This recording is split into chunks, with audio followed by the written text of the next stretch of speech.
What's up, guys? This is the Booty Warrior, and I wanted to come on here real quick and talk about a few games I mentioned in my recent Elden Ring stream, partly for those that haven't seen the stream and wanted to hear my thoughts in one video, but also because honestly, I wasn't very satisfied with how my comments on those games came out, because obviously I'm trying to play a hard as fuck game at the same time that I'm trying to go into detail about gaming news. Now, the games I wanted to talk about more specifically are going to be the Silent Hill 2 remake, the RE4 remake, and the Dead Space remake. I'm not going to lie, I'm actually very excited for the next few months. I think it's going to be amazing for horror games. Of course, there's the Alone in the Dark remake and the Callisto Protocol game too, which I'm also excited for, but I think I have the most to say about the Dead Space RE4 and Silent Hill 2 remake, so that's what I'm going to focus on. Now, starting off with Silent Hill 2, I want to give a brief history of my time with this game and the Silent Hill franchise in general. I've only played the first 4 Silent Hill games, and while I recognize that 2 has a lot of great things going for it, it's never really been my favorite in the series. I played it all the way through a long time ago back in high school and enjoyed it. It probably has the best, if not the second best storyline in the series, though honestly I'm a sucker for Silent Hill 3's storyline myself, because Heather has always been my favorite Silent Hill character. Now, Silent Hill 2 added a few quality-of-life changes. At the time, it had some amazing graphics, and I'd even say that the FMVs still hold up pretty well visually. There was certainly a lot of time and thought put into every aspect of the game, about how the story was told, the acting, the look of the monsters, the sound, the levels, and the puzzles. If you're used to how Silent Hill 1 and 3 handled their horror, there's a lot less of a gory look to the other world in this game, and there's not a lot of blood or violence in the game in general. A lot of it is psychological, and famously plays on themes of sex and death, without it really coming across as gratuitous. That being said, I've always preferred the first and third game myself. I just find the approaches to horror in those games more effective for me, and gameplay-wise I've always preferred them to Silent Hill 2, even if in many ways there's really not that much of a difference. I don't know, I just like the locations, the creatures, and the atmosphere in those games more. So it's not my favorite game, but I understand why a lot of people consider it the best Silent Hill game, and they say it has one of the best storylines in any video game ever told. I personally would have preferred a remake of the first game at this point, since that tends to get overshadowed by the other games, but whatever. That being said, this is probably the upcoming remake that I'm the most cautious about. It's been a really long time since we've had any Silent Hill game, and obviously at this point, Konami doesn't exactly have a good track record with this franchise. It's cool they're bringing back some people from Team Silent to work on it, and I've heard the main developers, Blooper Team, have made some good horror games in the past, like Layers of Fear and Observer. I haven't played their games myself, so I can't really comment on that, though. Unfortunately, all we can do is guess what we're getting gameplay-wise. All we've gotten are cinematic trailers, and it looked pretty good. Honestly, it's really hard for me to picture anyone besides a Guy Seehee as James Sunderland, but I am curious how this version of James is going to play out. Hopefully, he's not just going to be an overactive buffoon like he was in another certain re-release of Silent Hill 2. It sounds like they're going to try to stay true to the storyline. We just have to wait and see how the execution comes out. And that's about as far as I can say about that. I imagine it will end up playing a lot like the RE2 remake, but I'm interested to see how they handle the melee combat. There's been a lot of different approaches to the melee combat in these games, and even if it means they have to put more emphasis on the resource management with ammo to balance out encounters, I really hope they don't try to add too much depth to it. To the point where it's some bullshit like Silent Hill Homecoming or Downpour, where you got straight up combos, dodging and blocking mechanics. Really doesn't fit well in a horror game in my opinion, and especially not an old school survival horror game. I feel like the melee combat in the Silent Hill games was just fine enough for what it was, and especially in regards to Silent Hill 1.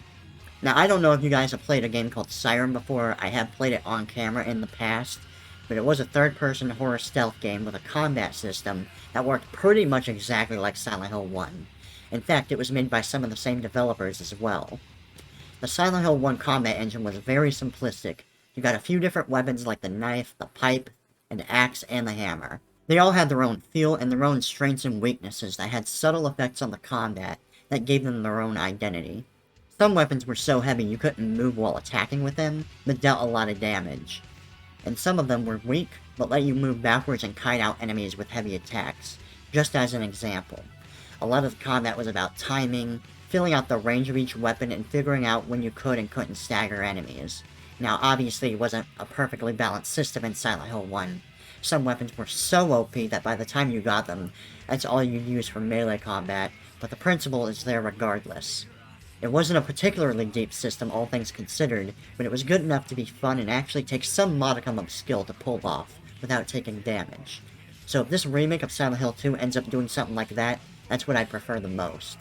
It's a survival horror game after all, and if you try to put too much emphasis on the combat, you start to lose what gives those kind of games their identity, and I think a system like what I suggested would be a good enough balance for melee combat. Not really much else I can say about the Silent Hill 2 remake besides that. We'd have to wait until we actually see some gameplay footage to make much of a judgment call. Before I move on though, I want to just throw in a bit of a general comment about survival horror remakes in general that really just bugs me. We see this with the Silent Hill 2 remake, and it looks like we're getting the same shit in the Alone in the Dark remake coming up. Now, as much as I appreciate third-person and first-person horror games, I'm starting to get really sick of this idea that fixed camera angles and tank controls are obsolete. Like, we can't get anything like the Resident Evil 1 remake where they keep the original style of the game. Every fucking horror game nowadays has to either be a first-person game or a third-person Evil Within Resident Evil 4 style game. Like, why does that kind of old-school design have to be necessarily dated? It works well enough for the Resident Evil 1 remake, and it's not like it's that hard to get into classic survival horror games anyways. So many people go back and try these types of games for the first time and always bitch about the fact that you can't really control the camera, and you can't move as much as other games. But does a game control poorly just because it's different from what modern games do? As long as the game is built and balanced around its control scheme, what does it matter? In the Resident Evil games, the enemy AI always worked in such a way that their attacks were dodgeable even with the tank controls. So really, I would argue it's a matter of getting good. And for the few things that really were shitty about those kinds of games, like the door loading animations that always pause the game, that could easily be fixed with modern hardware, and letting you fix them or having you go through the door like normal anyways. I feel like it's such an underrated, underappreciated type of game, and it's tragic that modern horror games simply refuse to engage with it anymore. I don't know, man, I'm just bored with the third-person shooter look of these types of games. Like, yeah, I'll play it anyways, and if it's good, that's fine, but like I said, I just want to see at least a few more new games try out the old-school fixed camera angle and tank control setup. I think you could get some really amazing-looking shots in these types of games that give them more of a cinematic quality, and it's really just a matter of how they're made in relation to the gameplay mechanics. Anyway, let's move on to the RE4 remake. It looks pretty good. It looks like it offers more control, and it gets rid of all the delays in the action, like having to load through your inventory and duck around in the menu. They even added quick select for weapons, which was something that RE4 desperately needed for the sake of keeping the pacing uninterrupted. I mean, I love RE4, but one thing that always irks me about going back to it is how you're forced to go through the inventory every time you want to switch weapons or use items. Yeah, it made sense at the time because that's how every other Resident Evil game was done, but it's clear with RE5 they realized it was actually really tedious with a heavier action focus. So I'm glad they're addressing that. It looks like it's going to be a darker take on RE4, which I feel like if you're going to remake RE4, that's probably the most interesting route you can take with it. I mean, I love the goofy, schlocky feel of RE4, but it really doesn't lend itself too well for a horror atmosphere in my opinion, and I think it'd be nice to see a more serious, grounded take on the world of RE4. Maybe this game will actually be scary for me, who knows? I'll admit I'm not a huge fan of how Leon was characterized in the RE2 remake, and obviously this remake is going to be centered around the newer version of him. But I also understand that as amazing as Leon was back in the day, his smartass, one-liner spouting personality wouldn't gel well with a more serious, more horror-esque take. I just hope they commit to that instead of trying to do a half-and-half thing where they try to be cute and self-aware, while also treating the storyline super seriously too. Please don't undermine the horror with cheesy one-liners. Also, I don't like the new version of Ada so far. Her new look between this and the RE2 remake is fine, but I honestly can't fucking stand her new voice actress. Something about the new Ada voice just rubs me the wrong way, and I don't know what to pin it on. The voice acting alone, the dialogue, or both. Before, Ada's voice perfectly pulled off the femme fatale archetype, being sexy, mysterious, and badass at the same time. But something about her in the newer games just comes across as cunty, stuck-up, and annoying. Anyway, let's move on to our final topic, the Dead Space remake. Of all the games coming out, this is the one I'm by far the most excited for. I fucking love Dead Space, and while I will admit I was a little weary when I first heard the news about there being a remake, Recently I've changed my mind about that, and I should explain why. To begin with, I don't think Dead Space is even that old or dated, so I can see the argument that we don't really need a remake of that game in particular. In fact, it's still pretty easy to find and play yourself. The graphics have undoubtedly shown their age in some areas, but it's not like the game looks horrible by today's standards. There's still a lot to admire about the way the environments look, the way models and lighting looks. There's a couple reasons why I decided I don't really mind a remake though, and the first of which is that Dead Space as a franchise hasn't been shown any love since Dead Space 3, and honestly at this point, I miss the franchise enough that I'd be happy for anything at all, even if all we get is the one remake and that's it. But since we're getting it, who knows? Maybe it will do so well that we will get more sequels someday. The other reason, and this is more of a personal point, but the developers actually went out of their way to show their actual game tools, as they were showing off some footage and talking about it. From the interviews and talks about the game, it really sounds like they legitimately love Dead Space and respect it as a game. And I don't really get any greedy, we're just doing it for the money vibes. Also, the fact that they showed their game-making tools and showed the game at such an early stage of development speaks to me a certain level of passion and confidence that I don't really see from game devs too much. I mean, most of the time you might get a demo or a very specific slice of the game showed off before release, but never such a bare-bones view of the experience where the devs actually talk about the technical aspects of creating the game. It's also just really cool to see that side of game development if you're interested in learning about it in general. As far as the new mechanics go, there's not much said about it. We know that the limb cutting system is supposed to be more precise. Now instead of shooting the general area of a limb, you actually have to shoot the same specific spot to cut through the limb properly on enemies. And that sounds cool. It adds a touch of realism and makes it a bit harder. Now admittingly, based off the demo footage we have, it doesn't look like it really changes much, but it's hard to tell if that's because it really doesn't, or the person playing is just playing on a difficulty that is so easy that this mechanic doesn't get to shine through properly. The anti-gravity mechanics are changed to be more in line with the rest of the series, and I know I'm in the minority when I say this, but honestly, I actually prefer the first game's approach to anti-gravity, but I am curious how the new one will affect certain parts of the game, since obviously the old levels were based on the more limited movement system and the first game's anti-gravity mechanics. Actually, there is one subtle but important change in the combat that most people probably won't even notice that I want to comment on. It looks like it's harder to stagger enemies than it was in the previous games. Now, in the end, it all depends on how the rest of the combat is balanced. If they fuck it up, we could be facing another Dead Space 3 situation. You see, in Dead Space 1 and 2, the fact that individual hits staggered or hit stunned enemies was actually extremely important to the balance of the difficulty. It made it much easier for the player to react to what was happening, and this was key when the player was being swarmed. Now on the surface, I can see the argument that it would make more sense for reanimated corpses to not flinch to every individual attack, since they're just mindless zombies that probably shouldn't be feeling pain anyways. And I can see how having them run towards you without getting stunned can ramp up the tension and make them scarier. But, it can also just as easily break the game's difficulty and make it feel cheap and unfair. Ultimately, the developers will have to put in extra work to ensure that enemies telegraph their attacks well enough and give the player a chance to dodge their attacks without having to spam stasis until they win. Based on the demo footage, it looks like enemy attacks don't track you that hard and are still easily dodgeable, so that's great.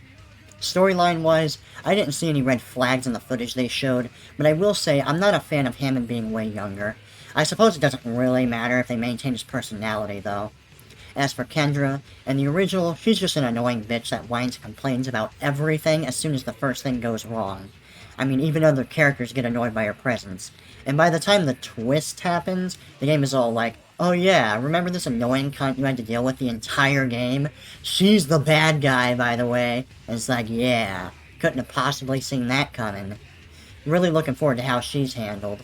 Now granted, we've only seen a very small amount of scenes with her, so for all we know, her personality really won't be that different at all, but I think it'd be interesting if they set her up to be more soft and easygoing in the beginning, only to have her resemble her older personality by the end when the villain twist happens.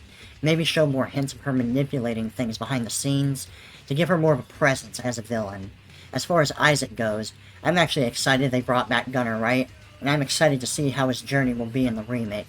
One good thing I can say already is that so far it looks like they're being very reserved about how often he talks. Too many shitty horror games with voice player characters will often have them talking 24/7, and usually just stating the obvious or breaking up silence with the occasional, "Holy shit!" or, "Oh my god, what the fuck is that?" that really only serves to kill immersion and annoy the player. I note that in the past, Nicole was really only there to be an excuse for Isaac to join the party, but considering the reveal of her death by the end, it feels like there should be some kind of emotional sting for the audience, especially with how much focus Nicole gets in the sequel.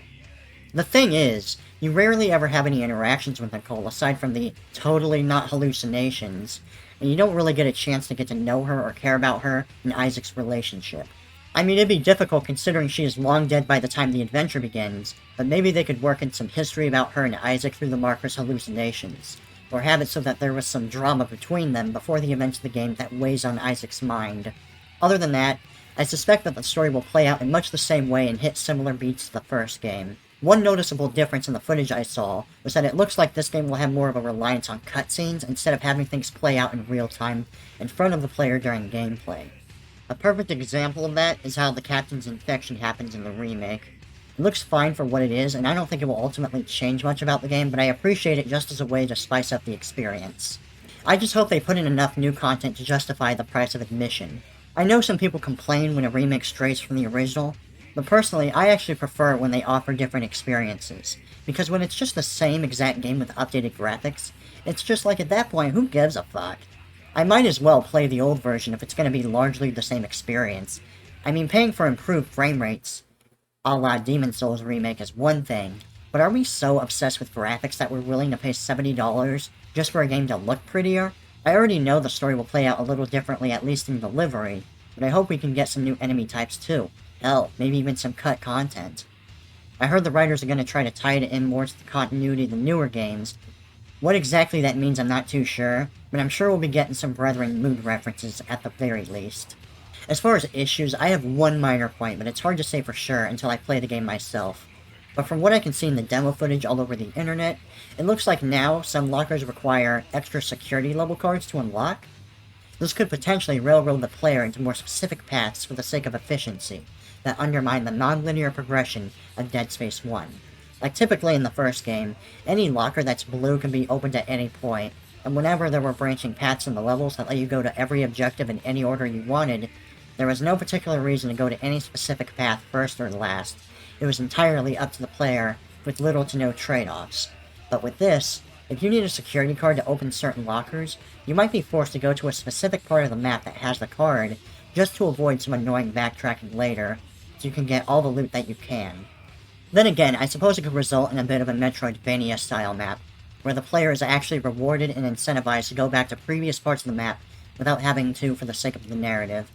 It looks like you have more control over what parts of the game you can visit on the trams, and hopefully there will be a lot of reasons for players to go back to areas beyond a few extra items.